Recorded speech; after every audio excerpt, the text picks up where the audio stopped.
बिहार में लोकसभा चुनाव का गणित पिछले 2 दशकों से लगभग एक तरफा है। पिछले 3 लोकसभा चुनावों में एनडीए को बिहार की जनता ने अधिक सीटें दी हैं। 2009 में देश में यूपीए की सरकार बनी, लेकिन बिहार की जनता ने 40 में से 32 सीटें एनडीए को दे दी। 2014 में तो एनडीए की सरकार बनी और बिहार से 40 में से 31 सीटें एनडीए के खाते में गई थी। 2019 में तो तमाम रिकॉर्ड टूटे और 40 में से 39 सीटें एनडीए के खाते में चली गई। यहीं से एनडीए को विश्वास हुआ कि वो बिहार में 40 सीटें भी जीत सकती है और यही इस बार एनडीए के दलों का दावा भी है। लेकिन विपक्ष में लड़ रही राजद की स्थिति ऐसी है कि उनका प्रदर्शन हर चुनाव के बाद फीका हो रहा है।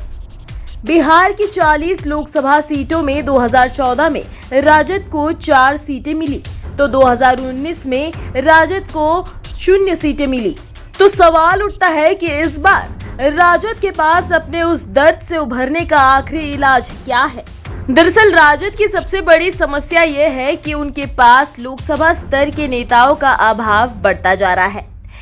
इसके पीछे की वजह बताई जा रही है कि पार्टी 2 दशकों से राज्य की सत्ता से बाहर है, लेकिन इसके पीछे की एक वजह यह भी है कि राजद अभी भी अपने पुराने लोगों के भरोसे ही लगा हुआ है, जबकि एनडीए ने बदलाव की योजना पर पहले से ही काम करना शुरू कर दिया था।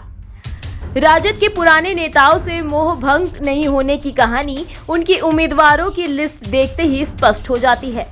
जगदानंद सिंह, मीसा भारती, सुरेंद्र प्रसाद यादव, अब्दुल बारी सिद्दीकी, रघुवंश प्रसाद सिंह जैसे नेता पिछले 2 चुनावों में लगातार हारे हैं। वहीं महाराजगंज सीट पर राजद की ओर से 2014 में प्रभुनाथ सिंह हारे, तो 2019 में उनके बेटे रणधीर सिंह। राजद को वैसे पार्टी माना जाता है जो अपने कोर जातीय समीकरण पर टिकी रहती है। इसके अलावा लालू परिवार भी राजद के भरोसे रहता है, लेकिन पिछले 2 चुनावों में हर अस्त्र ध्वस्त हुआ है। 2014 के चुनाव में राजद ने लालू परिवार के 2 सदस्यों को 2 सीटों पर चुनावी मैदान में उतारा। इसमें सारण से राबड़ी देवी हारी, तो पाटलिपुत्र सीट से मीसा भारती को शिकस्त मिली। 2019 में भी राजद ने लालू परिवार से जुड़े 2 सदस्यों को चुनावी मैदान में उतारा।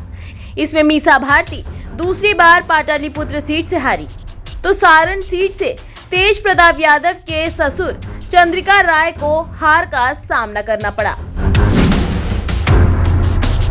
राजद में चलती लालू यादव के परिवार की है, इसमें कोई शक नहीं, लेकिन पार्टी को 2014 में 4 सीटें और 2019 में 0 सीटें ही मिली।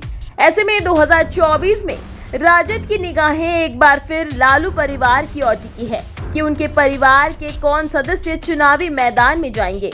मौजूदा दौर में लालू परिवार के 4 सदस्य सक्रिय राजनीति में हैं। लालू यादव के दोनों बेटे तेज प्रताप यादव और तेजस्वी यादव विधायक हैं, तो मीसा भारती राज्यसभा सांसद, जबकि राबड़ी देवी विधान परिषद में है, जिनका कार्यकाल मई 2024 में समाप्त हो रहा है। संभावना जताई जा रही है कि लालू परिवार इस बार सारण सीट से तेजस्वी यादव की पत्नी राजश्री को चुनावी मैदान में उतार सकते हैं, लेकिन राजद की ओर से इस दिशा में कोई संकेत नहीं दिया गया है।